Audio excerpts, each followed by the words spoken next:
नमस्कार, मी Rajratna Jondhale. Top news मराठीमध्ये आपलं स्वागत.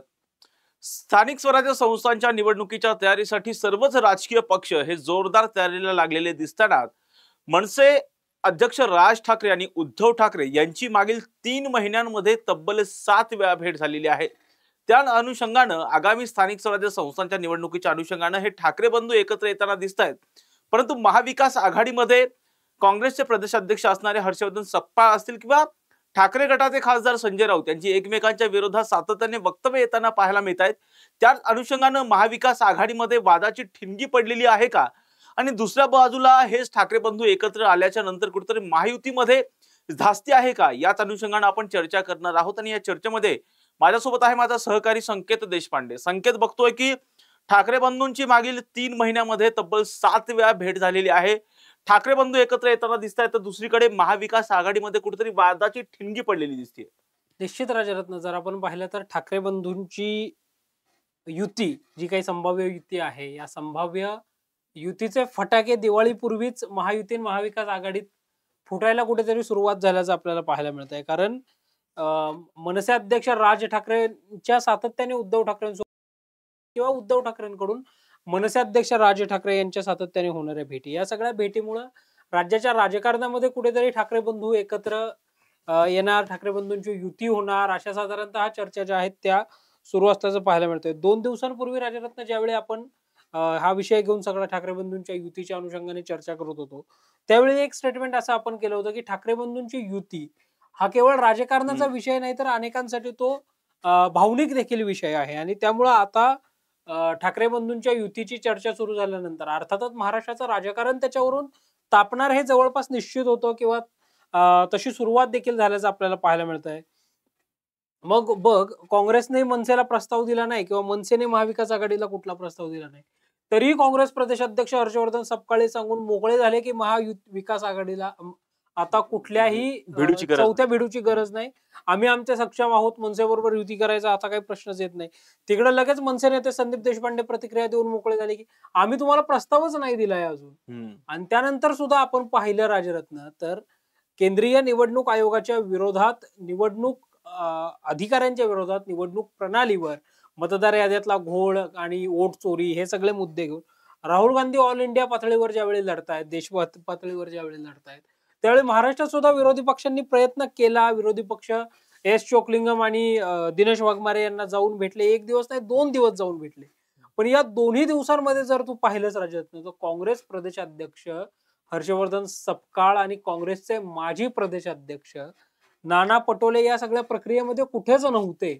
म्हणजे कुठेतरी परवाच्या लाईव्ह मध्ये बोलताना तू जसं म्हटलंस की बिहार निवडणुकीच्या पार्श्वभूमीवर काहीतरी मनसेला सोबत घेतलं तर परप्रांतीयांचा मुद्दा आणि या सगळ्यामुळं तिकडे आपल्याला काही फटका बसू शकतो, म्हणून काँग्रेस सावध पवित्रा घेते का इकडे. आणि असं असताना तिकडे हर्षवर्धन सपकाळ थेट प्रतिक्रिया देऊन मोकळे होतात की आम्हाला चौथ्या वेळूची गरज नाही. महाराष्ट्रात सगळे विरोधी पक्षांची एकजूट होत असताना मल्लिकार्जुन खरगेंच्या भेटीला काँग्रेस प्रदेशाध्यक्ष हर्षवर्धन सपकाळ जातात. त्यामुळं मनसेला महाविकास आघाडीमध्ये घेण्यासाठी काँग्रेसचाच विरोध आहे का, असा सगळा प्रश्न जो आहे तो उपस्थित होताना पाहायला मिळतो. आणि या पार्श्वभूमीवर आता शिवसेना उद्धव बाळासाहेब ठाकरे पक्ष कुठेतरी आक्रमक झाल्याचं पाहायला मिळतंय राजरत्न. ते थेट आता हर्षवर्धन सपकाळांची तक्रारच दिल्ली दरबारी काँग्रेसच्या हायकमांडकडे करणार आहेत. राज ठाकरेंच्या अनुषंगाने जे काही विधान हर्षवर्धन सपकाळांनी केलं ते करण्याची काही गरजच नव्हती, असं साधारणतः मत जे आहे ते संजय राऊत आणि संजय राऊतांचं मत हे, अर्थात संजय राऊतांचं व्यक्तिगत मत नाहीये राजरत्न, हे आपण पहिल्यांदा समजून घेतलं पाहिजे. ते शिवसेना उद्धव बाळासाहेब ठाकरे पक्षाची भूमिका मुख्य प्रवक्ते या नात्याने मांडतायत आणि त्या अनुषंगानेच ते आता काँग्रेस प्रदेशाध्यक्षांचीच तक्रार दिल्ली दरबारी करणार आहेत, अशी साधारणतः चर्चा असल्याचं आपल्याला राजरत्न पाहायला मिळतं. काँग्रेसमधनच अंतर्गत विरोध जो आहे तो मनसेला महाविकास आघाडीमध्ये घेण्यासाठी जो आहे तो प्रामुख्याने आपल्याला होताना पाहायला मिळू शकतो.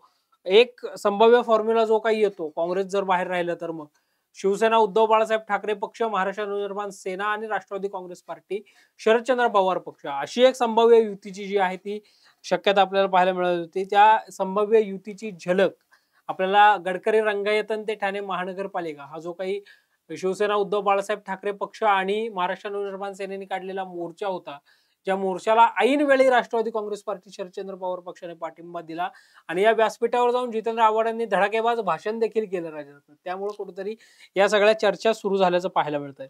संकेत, एका बाजूला आपण पाहतोय की ज्यावेळी सध्याची जी राजकीय परिस्थिती निर्माण झालेली आहे, 2000 अर्थात आता नुकत्याच ज्या निवडणुका झालेल्या होत्या विधानसभेच्या 2024 मध्ये, त्यानंतर जर पाहिलं तर राज ठाकरेंनी ज्यावेळेस निवडणूक आयुक्तांची राज ठाकरेंनी भेट घेतली किंवा अर्थात महाविकास आघाडीचे घटक पक्ष असतील आणि त्याचबरोबर सहयोगी जे पक्ष आहेत, त्यांनी ज्यावेळेस निवडणूक आयुक्तांची भेट घेतली त्यावेळेस राज ठाकरेंनी ज्यावेळेस माध्यमांशी बोलताना राज ठाकरेंनी सांगितलं की आमची ही लढाई मी महाविकास आघाडीमध्ये यावं की नाही यासाठी नाहीये, ते पुढच्या पुढे बघू. सगळ्यात महत्वाची बाब ही आहे की निवडणुका पारदर्शक पद्धतीने झाल्या पाहिजेत. मतदार याद्यांमध्ये ज्या पद्धतीचा घोळ झालेला आहे तो घोळ दूर झाला पाहिजे. जी डबल नावं आहेत, ती दुबारा नावं आहेत, ती नावं डिलीट केली पाहिजेत अशा. आणि त्याचबरोबर जोपर्यंत म्हणजे निवडणुका जाहीर होईपर्यंत ज्यावेळी एखाद्या नागरिकाचं वय हे 18 वर्ष होईल तोपर्यंत त्याला मतदानाचा अधिकार मिळाला पाहिजे, म्हणजे शेवटच्या तारखेपर्यंत. जो की जसं निवडणूक आयुक्ताच्या वतीने सांगण्यात आलं की 1 जून पर्यंत ज्यांची 18 वर्ष पूर्ण झालेली आहेत त्यानुसारच आम्ही मतदानाचा हक्क देणार आहोत. राज ठाकरे आणि जे पदाधिकारी होते किंवा महाविकास आघाडीचे घटक पक्ष होते त्यांच्या वतीने असं सांगण्यात आलेलं होतं की निवडणुकीच्या मतदानाच्या दिवसांपर्यंत ज्यांचं वय 18 होईल त्यांना मतदानाचा हक्क द्यावा, असं सुद्धा राज ठाकरे म्हणाल्याचं पाहायला मिळालेलं होतं. एकंदरीत आता ही लढाई फक्त निवडणूक याद्यांमधला जो घोळ आहे, निवडणुकीमध्ये पारदर्शकता यावी यासाठी आहे असं राज ठाकरे म्हणालेले आहेत. तर दुसऱ्या बाजूला पाहतोय की जसं तू आता सांगितलंस की निवडणूक आयुक्तांची जी भेट घेतली त्या भेटीमध्ये तर पाहिलं तर हर्षवर्धन सपकाळ जे की महाराष्ट्र प्रदेश काँग्रेस कमिटीचे अध्यक्ष आहेत ते उपस्थित नव्हते. माजी प्रदेश अध्यक्ष असणारे नानाभाऊ पटोले हे सुद्धा उपस्थित नव्हते त्या बैठकीला. विजय वडेट्टीवार असतील किंवा बाळासाहेब थोरात हेच काँग्रेस पक्षाकडून उपस्थित असल्याचं पाहायला मिळालेलं होतं. खरं तर जो स्पेस निर्माण झालेला आहे, ज्या पद्धतीनं विरोधी पक्षांवर अर्थात सत्ताधारी पक्षांवरती महाविकास आघाडीच्या कडून जे आहे हल्लाबोल करण्यात येतोय, त्यामुळे कुठेतरी मतविभाजन होऊ नये यासाठी उद्धव ठाकरे प्रयत्न करताना दिसत आहेत.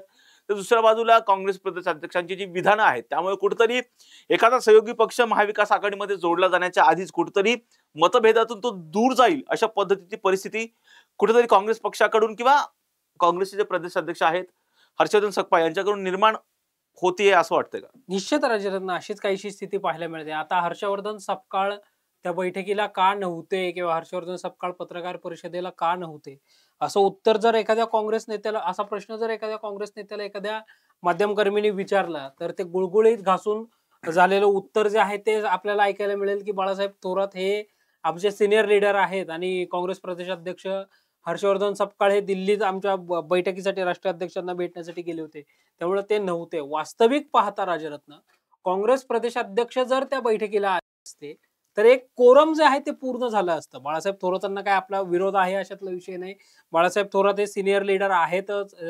CWC मध्ये त्यांनी काम केलंय. महाराष्ट्राचं अतिशय प्रतिकूल परिस्थितीमध्ये त्यांनी काँग्रेस पक्षाचं प्रदेशाध्यक्ष पद राजरत्न सांभाळलेलं होतं. तुला आठवत असेल की 2019च्या निवडणुकीच्या वेळी ज्यावेळी भारतीय जनता पार्टीमध्ये मेगा भरती होत होती, काँग्रेस राष्ट्रवादीतले दिग्गज नेते, मातब्बर नेते पक्ष सोडून भाजप दरबारी जात होते, भाजपचं कमळ हाती घेत होते, त्यावेळी याच बाळासाहेब थोरात यांनी काँग्रेसचं प्रदेशाध्यक्ष पद घेतलं आणि त्यांनी त्यामध्ये काँग्रेस पक्षाच्या जागा वाढवून देखील आणल्याचं आपल्याला पाहायला मिळालं होतं. विरोधी पक्ष नेता काँग्रेसचा त्यावेळी विधानसभेमध्ये झाल्याचं आपल्याला पाहायला मिळालं होतं. त्यामुळे बाळासाहेब थोरातांचं तिथं असणं हे स्वाभाविक आहे. बाळासाहेब थोरात हे त्या शिष्टमंडळामध्ये हवेच होते. विजय वडेट्टीवारांनी सुद्धा अतिशय प्रतिकूल परिस्थितीमध्ये काँग्रेस पक्ष विदर्भामध्ये टिकवून ठेवलाय.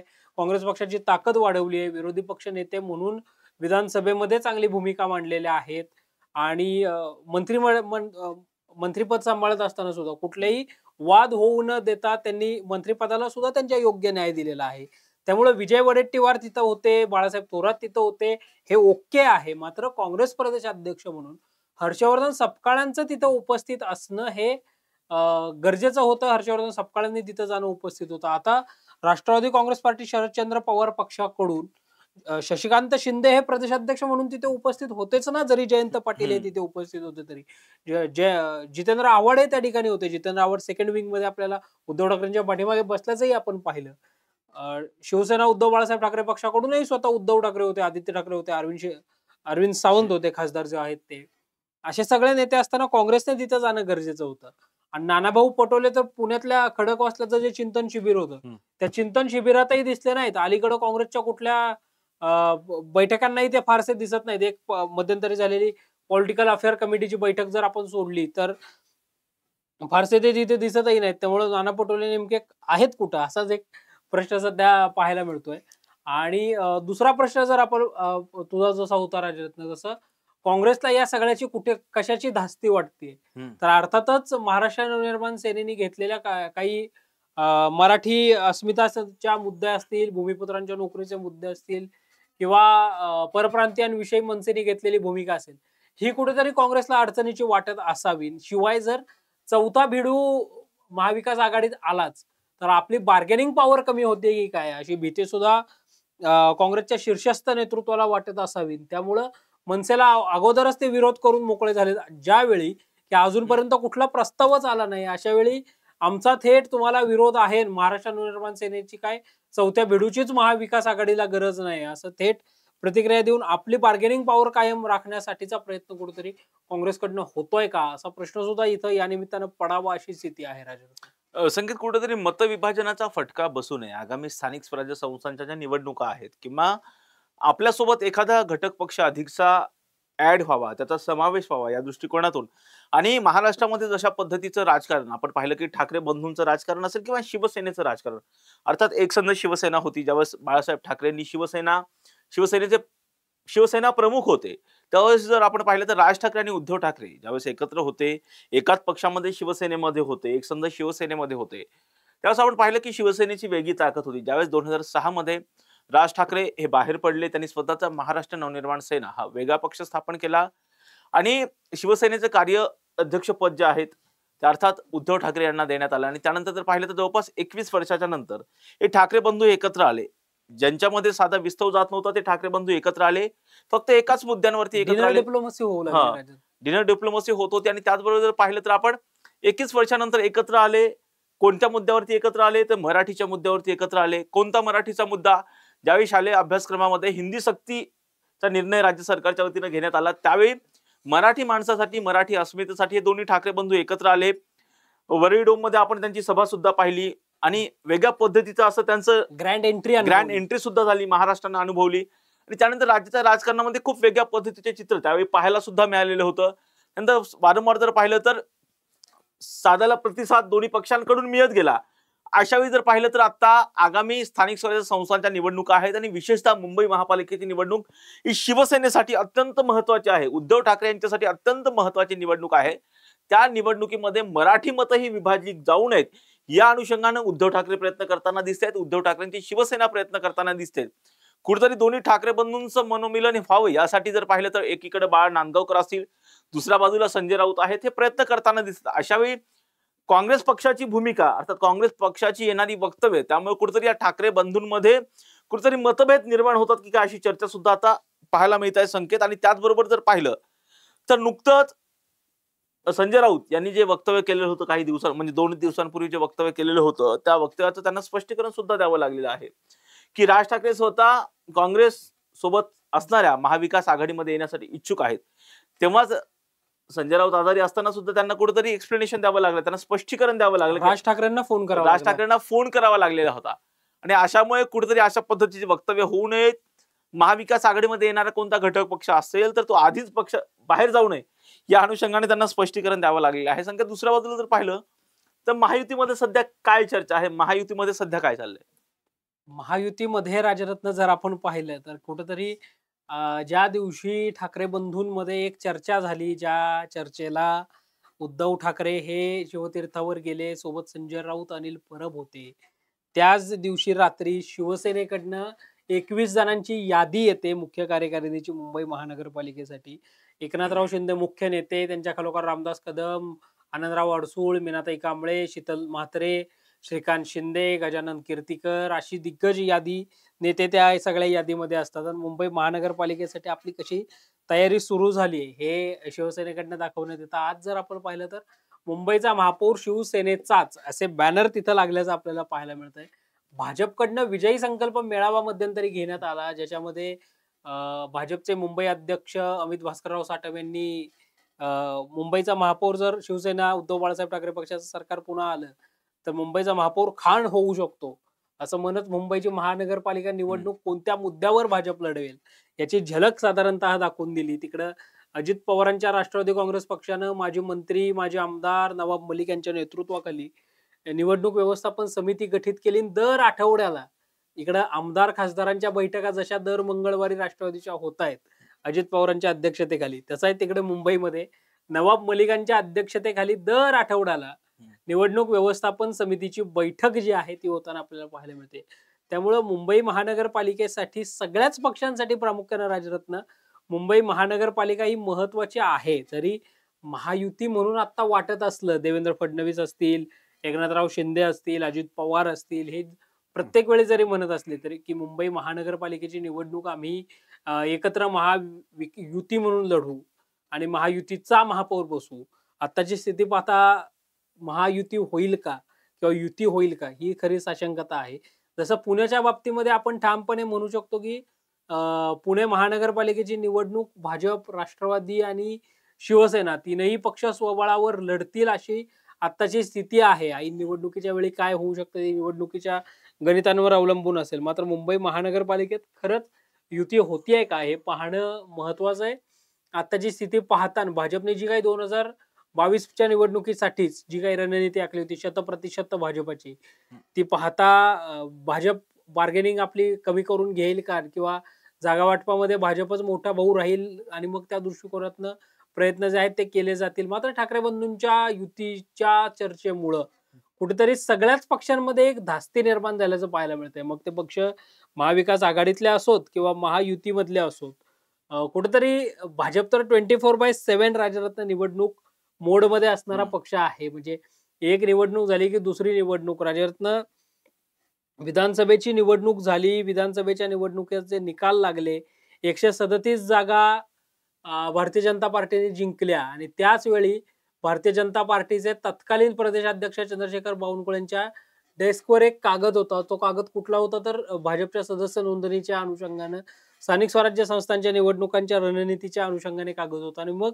सर्वाधिक सदस्य नोंदणी जी आहे ती भाजपने त्यावेळी करून घेतल्याचं सुद्धा चित्र जे आहे ते महाराष्ट्राने पाहिलं राजरत्न. त्यामुळं भाजपने असे काही इंटरनल सर्वे केले देखील असतील, जी भाजपची स्ट्रॅटेजी आहे की ठाकरे बंधू एकत्र आले तर आपल्याला कुठल्या भागामध्ये फटका बसू शकतो, कुठल्या भागामध्ये फायदा होऊ शकतो.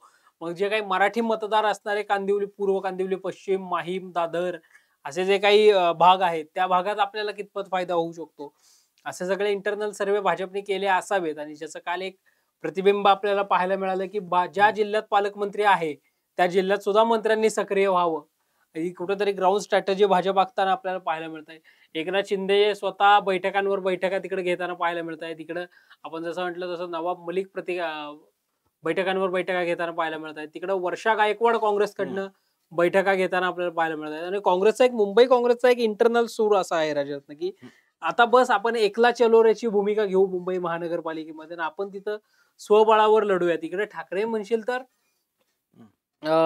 उद्धव ठाकरेंसाठी मुंबई महानगरपालिका निश्चितपणे महत्वाची आहे. कारण अनेक वर्ष मुंबई महानगरपालिकेवर शिवसेनेचा महापौर राहिल्याचं पाहायला मिळतंय. मग अगदी अलीकडच्या काळात आपण बघितलं तर सुनील प्रभू असतील किंवा स्वर्गीय विश्वनाथ महाडेश्वर असतील किंवा अगदी किशोरी पेडणेकर असतील, अशा अनेक महापौर शिवसेनेच्या राहिल्याचं पाहायला मिळालं अनेक वर्षांपासून. स्वर्गीय हिंदुहृदय सम्राट बाळासाहेब ठाकरे असतानाही आणि नंतरच्या निवडणुकांमध्ये शिवसेनेचा महापौर तिथं राहिल्याचं आपल्याला पाहायला मिळालं. त्यामुळं निश्चितपणे ठाकरे गटासाठी सुद्धा बृहन्मुंबई महानगरपालिका ही महत्वाची आहे. त्या दृष्टिकोनातनं सगळे पक्ष आपल्याला तयारी करताना राजरत्न पाहायला मिळतात. संकेत, एक गोष्ट पाहिली जसं तू आता सांगितलंस की वर्षा गायकवाड सुद्धा बैठकांवर बैठका घेत आहेत, पण एक महत्वाची गोष्ट म्हणजे सध्या काँग्रेस पक्षाची जी अवस्था आहे संकेत, त्या अवस्थेमध्ये एकला चलोरेची भूमिका योग्य वाटतेय का, की आघाडीच्या मार्फत काँग्रेस पक्षाने निवडणुका लढवल्या पाहिजेत हे योग्य वाटते? त्याचं महत्वाचं कारण म्हणजे ज्या पद्धतीचे वक्तव्य सध्या हर्षवर्धन सकपाळ यांच्याकडून येतात की आम्हाला भिडू नको किंवा महाविकास आघाडीच्या माध्यमातून किंवा ज्या ठिकाणी असेल त्या ठिकाणी आम्ही स्वबळावरती निवडणुका लढवू, हे काँग्रेस पक्षासाठी कुठेतरी घातक असे वक्तव्य दिसत आहेत का? राजरत्न स्थानिक स्वराज्य संस्थांच्या निवडणुकांच्या अनुषंगानं पुण्यातल्या एका बड्या नेत्याशी ज्यावेळी आपण औपचारिक गप्पा मारत होतो त्यावेळी त्या नेत्याने असं सांगितलं की स्थानिक स्वराज्य संस्थांच्या निवडणुका या कार्यकर्त्यांना ताकद देण्यासाठीच्या निवडणुका असतात. काही कार्यकर्त्यांना आश्वासनं दिलेली असतात. तू आता लोकसभेला काम कर, विधानसभेला काम कर, स्थानिक स्वराज्य संस्थांच्या वेळी तुझा विचार केला जाईल. तू नगरसेवक होशील, स्टँडिंग कमिटीचा चेअरमन होशील, उपमहापौर होशील, महापौर होशील, शहर सुधारणा समितीचा अध्यक्ष होशील, क्रीडा समितीचा अध्यक्ष होशील, महिला बाल विकासचा अध्यक्ष होशील, अशी जी काही आश्वासनं दिलेली जातात. त्यामुळे सगळ्या पक्षांसाठी स्थानिक स्वराज्य संस्थांच्या निवडणुका महत्वाच्या असतातच. आणि मुंबई महानगरपालिकेमध्ये आपण राजरत्न पाहिलं, जेवढं महत्व हे शिवसेनेला आहे तेवढंच महत्व काँग्रेसला सुद्धा असल्याचं पाहायला मिळतं. कारण काँग्रेसने विरोधी पक्ष नेतेपद अनेक वर्ष मुंबई महानगरपालिकेमध्ये सांभाळलेलं आहे राजरत्न. जरी अनेक नेते काँग्रेस सोडून आता भाजपमध्ये डेरेदाखल झाले असले किंवा एकनाथ शिंदेच्या शिवसेनेमध्ये गेलेले असले, तरी अर्थात काँग्रेससाठी सुद्धा मुंबई महानगरपालिका ही तितकी महत्वाची आहेच. आणि आपण ज्यावेळी लोकसभा निवडणुकांच्या वेळी मुंबईमधल्या मतदारसंघांमध्ये फिरत होतो त्यावेळी आपल्याला जे काही जाणवलं राजरत्न, तसं काँग्रेसची काही अंशी ताकद मुंबईमध्ये अजूनही शाबूत आहे. मुंबईमध्ये अनेकदा आपल्याला ते पाहायला देखील मिळतं.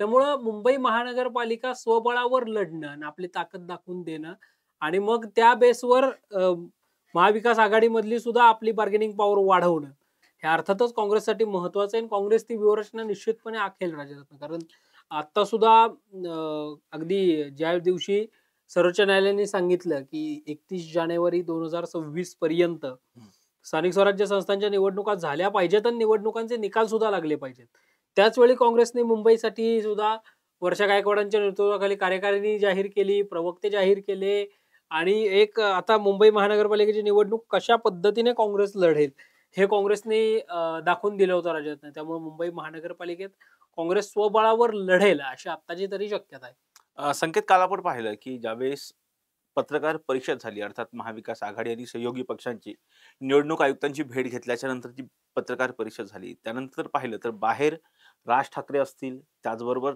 जयंत पाटील असतील, जितेंद्र आव्हाड असतील, यांच्यामध्ये काहीतरी चर्चा झालेली आहे. एकंदरीत चर्चा काय झाली असं वाटतं? आणि राज ठाकरे यांची बॉडी लँग्वेज खरंच आता जरी घोषणा झालेली नसेल तरी सुद्धा कुठेतरी राज ठाकरे सुद्धा महायुतीचा अर्थात महाविकास आघाडीचा घटक पक्ष होण्यासाठी इच्छुक आहेत किंवा त्यांची बॉडी लँग्वेज असं काही सांगते असं वाटतं का? महाविकास आघाडीसोबत राज ठाकरे जातील की नाही हे जरी गुलदस्त्यात असलं तरी ठाकरे बंधूंची युती मात्र जवळपास झाल्यात जमाय, केवळ औपचारिक घोषणा बाकी आहे असं आपण म्हणू शकतो. कारण दोन भावांचं मनोमिलन झालंय, कार्यकर्त्यांचं मनोमिलन झालंय आणि राज ठाकरे हे महाविकास आघाडीचा भाग होऊ शकतील का, तर याचं उत्तर आपल्याला तू जसं उल्लेख केलास तसं कालच्या बैठकांमध्ये करावं लागेल. म्हणजे पत्रकार परिषद बाहेर संपून बाहेर येत असताना राज ठाकरे, जयंत पाटील, जितेंद्र आव्हाड, शशिकांत शिंदे एकत्र येतात, त्यांच्यामध्ये काही वेळ चर्चा होते, मग बाळासाहेब थोरात कुठे आहेत अशी विचारला होते आणि मग बाळासाहेब थोरातांसोबत पुन्हा काही वेगळी चर्चा होते, असं साधारणतः चित्र आपल्याला पाहायला मिळतं. त्यामुळं काँग्रेस वगळता सगळ्या पक्षांचा मनसेला सोबत घेण्यासाठी अर्थात शिवसेना उद्धव बाळासाहेब ठाकरे पक्षाबरोबर थेट युतीच महाराष्ट्र नवनिर्माण सेनेची होणार आहे. त्यामुळं अर्थात त्यांचा काय महाविकास आघाडीत मनसेला घेण्यासाठी विरोध असेल असं नाही. राष्ट्रवादी काँग्रेस पार्टी शरदचंद्र पवार पक्षाकडून तर ठीक आहे, दोन बंधू एकत्र येत असतील, दोन घराणे एकत्र येत असतील तर आपण त्याचं स्वागतच केलं पाहिजे अशी घेतलेली भूमिका. त्यामुळे राष्ट्रवादी काँग्रेस पार्टी शरदचंद्र पवार पक्षाचाही काही मनसेला सोबत घेण्यासाठी विरोध आहे असं नाही. राहिला प्रश्न काँग्रेसचा, तर आता काँग्रेसच्या पक्षश्रेष्ठी त्याबाबतचा योग्य तो निर्णय घेतील. कारण काँग्रेस हा हायकमांडच्या आदेशावर चालणारा पक्ष आहे. त्यामुळे हायकमांड जो काही निर्णय घेतो ते निर्णयाचं पालन हे काँग्रेस नेतृत्वाला करावंच लागतं. आणि आज जरी हर्षवर्धन सपकाळ किती विरोध करत असले, हर्षवर्धन सपकाळ माध्यमांसमोर येत किती थेटपणे सांगत असले की आम्हाला काय चौथ्या वेळूची गरज नाही महाविकास आघाडीला आणि मनसेला आता सोबत घेईन असं काही आताची स्थिती नाही, तरी उद्या जर हायकमांडने सांगितलं, राष्ट्रीय अध्यक्ष मल्लिकार्जुन खरगेंनी सांगितलं, सोनिया गांधींनी सांगितलं, राहुल गांधींनी सांगितलं, प्रियंका गांधींनी सांगितलं, के.सी. वेणुगोपाल यांनी आदेश दिला, तर हर्षवर्धन सपकाळांना महाराष्ट्र नवनिर्माण सेनेसोबतची जी काही महाविकास आघाडीतली एंट्री आहे ती करून घ्यावीच लागेल आणि राज ठाकरेंच्या शेजारी बसावंच लागेल, आज जरी ते नाकारत असले तरी. त्यामुळे अर्थातच काँग्रेसच्या हायकमांडची भूमिका या सगळ्यामध्ये निर्णायक राहणार आहे. संजय राऊतांच्या पत्रांनंतर के.सी. वेणुगोपाल, मल्लिकार्जुन खरगे, राहुल गांधी, सोनिया गांधी, प्रियंका गांधी या नेमक्या काय निर्णय घेत आहेत हे खरं तर पाहणं महत्वाचं आहे राजा. संकेत, मला आजही आठवतं जसं तू आता सांगितलंस की जर हायकमांडनी सांगितल्याच्या नंतर काँग्रेसचे ते प्रदेशाध्यक्ष आहेत त्यांना त्यांच्या आदेशाचं पालन करावंच लागेल. पण 2019ला आपण पाहिलं संकेत, दोन वेगळ्या विचारधारेचे पक्ष अर्थात शिवसेना जो की उद्धव ठाकरे यांचा पक्ष होता आणि काँग्रेस असेल आणि राष्ट्रवादी काँग्रेस असेल, अशी आगळीवेगळी आपल्याला महाविकास आघाडी 2019ला पाहायला मिळालेली होती.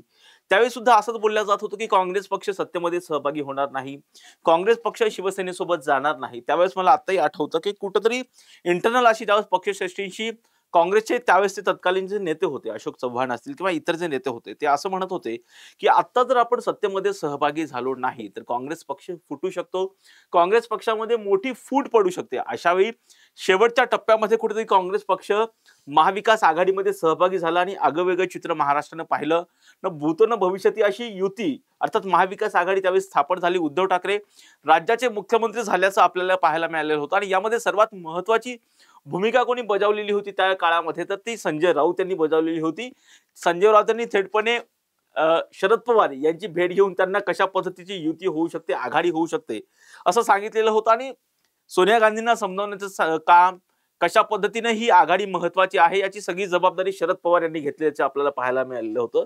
त्यामुळे आता जरी काँग्रेसचे प्रदेशाध्यक्ष असणारे हरजार्जून सकपाळ अशा पद्धतीची विधानं जरी करत असतील तरी सुद्धा शरद पवार यांची भूमिका मनसेला सोबत घेण्यासाठी कशा पद्धतीची असू शकते हे सुद्धा महत्वाचं असणार आहे. काय वाटतं? अगदी निश्चित राजरत्न. म्हणजे 80 तासाचा जो काही शपथविधी झाला होता तर ती कुठेतरी एक पॉलिटिकल स्ट्रॅटेजी होती का, जर काँग्रेस आमच्या सोबत आलं नाही तर आम्ही असाही वेगळा विचार करू शकतो, असं राष्ट्रवादीला काँग्रेसला दाखवायचं होतं का, असा एक प्रश्न आज या शपथविधीच्या जवळपास 6 वर्षांनंतर सुद्धा अनुत्तरितच असल्याचं आपल्याला पाहायला मिळतंय. मात्र तू सांगितलंस ते अगदी खरं आहे की काँग्रेसची कुठेतरी भूमिका ही शिवसेनेसोबत जाण्यासाठी काहीसा विरोध असल्याची आपल्याला पाहायला मिळालेली होती. मात्र शरद पवारांनी आपलं राजकीय चाणाक्षपणा दाखवून दिला, काँग्रेसला एकत्र आणलं. इकडे संजय राऊत महाविकास आघाडी व्हावी यासाठी प्रयत्नशील असल्याचं पाहायला मिळतं आणि आज ज्या काही रोज 9 वाजता आपल्याला संजय राऊतांच्या पत्रकार परिषदेत दिसते त्याची सुरुवात त्यावेळी झाल्याचं आपल्याला पाहायला मिळतं. म्हणजे महाविकास आघाडी म्हणजे रोज सकाळी 9 वाजता संजय राऊत माध्यमांसमोर येणार, काहीतरी प्रतिक्रिया देणार आणि 9च्या बुलेटिन पासून सुरू झालेली बातमी पुन्हा पुन्हा येत स्पीड न्यूज आणि या सगळ्यामध्ये सातत्याने येताना आपल्याला पाहायला मिळतात. चर्चेचा केंद्रबिंदू संजय राऊत हे ठरल्याचं आपल्याला पाहायला मिळतं. त्यामुळे अर्थातच आता काँग्रेस नेतृत्व या सगळ्यावर काय भूमिका घेत आहे हे पाहणं खूप महत्वाचं आहे राजरत्न. आणि अर्थात महाराष्ट्र नवनिर्माण सेनेचे अध्यक्ष म्हणून राज ठाकरे या सगळ्यामध्ये काय भूमिका घेत आहेत. मग काँग्रेसला विरोध मनसेकडनं होऊ शकतो का, मग पुन्हा मग हिंदुत्वाचे विचार आणि मग या सगळ्या गोष्टींवरची चर्चा, राजकारण करण्यासाठी ज्या ज्या काही गोष्टी आवश्यक आहेत त्या सगळ्या गोष्टींची चर्चा पुन्हा केली जाईल का, मग राज ठाकरे यांची भूमिका काय असणार, काँग्रेसची भूमिका काय असणार, हे सगळं पाहणं महत्वाचं आहे. जसा प्रोग्राम कॉमन मिनिमम प्रोग्राम किमान समान कार्यक्रम जो महाविकास आघाडीसाठी आला तसा मग मनसेच्या एंट्रीच्या वेळी केला जाईल का, आणि मग त्या common minimum programme Maharashtra Navnirman सेनेला मनसेध्यक्ष राज ठाकरेंना मान्य असेल का, असा सगळा प्रश्न आहे. अर्थात हे सगळ्या निवडणुकांची समीकरणं आहेत, निवडणुकांच्या व्यूहरचना आहेत. त्यामुळं जसजशा निवडणुका जवळ येतील तसतशी अनेक चित्र जी आहेत ती स्पष्ट होतील राजा. किंवा काँग्रेसने विरोध केला म्हणून काहीतरी वेगळं समीकरण असं पाहायला मिळू शकतं का, जसं शिवसेना ठाकरे गट, मनसे आणि राष्ट्रवादी काँग्रेस शरदचंद्र पवार पक्ष, असं काही वेगळं समीकरण राज्यात निर्माण होऊ शकतं का? निश्चित राजरत्न. 2019 ते 2024 मध्ये महाराष्ट्राच्या राजकारणात कधीही काहीही घडू शकतं हे महाराष्ट्राने अनुभवलंय, आपण पत्रकार म्हणून कव्हर केलंय. त्यामुळं महाराष्ट्राच्या राजकारणात कधीही काहीही होऊ शकतं. त्यामुळं काँग्रेसने एकला चलोरेची भूमिका घेतली तर ओके म्हणत सगळे पक्ष जर म्हणजे शिवसेना उद्धव बाळासाहेब ठाकरे पक्ष, महाराष्ट्र नवनिर्माण सेना आणि राष्ट्रवादी काँग्रेस पार्टी शरदचंद्र पवार पक्ष एकत्र येऊन काहीतरी वेगळे समीकरण सुद्धा राज्याच्या राजकारणात मांडताना पाहायला मिळतील. कारण राजरत्न 2014 मध्ये ज्यावेळी विधानसभेची निवडणूक झाली होती त्यावेळी भाजपने न मागताच त्यावेळेच्या संयुक्त राष्ट्रवादीने बिनशर्त पाठिंबा देऊन टाकला होता भारतीय जनता पार्टीला आणि आम्ही काय सत्तेत सहभागी होणार नाही असं थेटपणे पत्रकार परिषद घेऊन 2014 मध्ये सांगितलं देखील होतं राजरत्न. त्यामुळं आणि आता जे काही अजित पवार फुटले, अजित पवार आपला पक्ष म्हणत ते महायुती बरोबर सामील झाले, याची बीज सुद्धा 2014 मध्येच रोवली मला आठवतं संकेत, त्यावेळेस नवाब मलिक यांनी पत्रकार परिषद घेतलेली होती आणि पाठिंबा दिलेला होता. आणि त्याच वक्तव्यामुळे कुठे राष्ट्रवादीने बाहेरून पाठिंबा दिल्यामुळे कुठेतरी शिवसेनेची बार्गेनिंग पॉवर कमी झाली आणि तेव्हापासूनच शिवसेना आणि भाजप कुठेतरी मतभेद तेव्हापासून सुरू झाले. निश्चित म्हणजे वानखेडे स्टेडियमवर देवेंद्र फडणवीसांचा शपथविधी ज्यावेळी झाला, तो शपथविधी सुद्धा त्या राष्ट्रवादीच्या बिनशर्त पाठिंब्याच्या पत्रकार परिषदेनंतर झाल्याचं आपल्याला पाहायला मिळालं. मग सुरुवातीला विरोधात असणारी शिवसेना, राज्याचे विद्यमान उपमुख्यमंत्री आणि तत्कालीन मुख्यमंत्री एकनाथराव शिंदे त्यावेळी आधी विरोधी पक्षनेते झाले आणि नंतर राज्याचे नगरविकास आणि सार्वजनिक खात्याचे मंत्री झाल्याचं सुद्धा आपल्याला पाहायला मिळालं होतं. मग 5 वर्ष एकनाथराव शिंदे मंत्री म्हणून तिथे काम करताना आपल्याला पाहायला मिळालेले होते. त्यामुळे अर्थातच ही सगळी, त्यामुळे महाराष्ट्राच्या राजकारणात कधीही काही होऊ शकतं. उद्या काँग्रेसने विरोध केला तर हे तिन्ही पक्ष एकत्र येऊन सुद्धा वेगळा काही विचार करताना पाहायला मिळतील, किंवा मग ठाकरे बंधूच एकत्र येऊन उद्धव ठाकरे महाविकास आघाडीतून बाहेर पडून मग मनसे आणि शिवसेना उद्धव बाळासाहेब ठाकरे पक्ष हेच पुढची वाटचाल एकत्रितपणे करताना आपल्याला पाहायला मिळतील. राजू, नक्कीच संकेत, घोडे मैदान अगदी आता दूर नाहीये. काही म्हणजे अर्थात 31 जानेवारी 2026 पूर्वी या निवडणुका घेणं हे बंधनकारकच आहे, जशा पद्धतीचे आदेश सर्वोच्च न्यायालयाने दिलेले आहेत. त्यामुळे आता आगामी काळामध्ये कशा पद्धतीची समीकरणं पाहायला मिळू शकतात, ठाकरे बंधूंची जवळीक होते का, महाविकास आघाडी म्हणून हे सर्व पक्ष एकत्र राहतात का, त्यांच्यामध्ये आणखी वादाची ठिणगी पडते, किंवा महायुतीमध्ये नेमकं काय होतं, हे सगळं पाहणं महत्वाचं असणार आहे. आणि त्यासाठी अगदी आता 2 ते 3 महिन्याचा अवधी शिल्लक आहे संकेत. त्यामुळे या प्रत्येक घटनेचे अपडेट आपण आपल्या प्रेक्षकांना टॉप न्यूज मराठीच्या माध्यमातून देणारच आहोत. यासाठीच तुम्ही पाहत राहा टॉप न्यूज मराठी, आपला महाराष्ट्र आपली बातमी.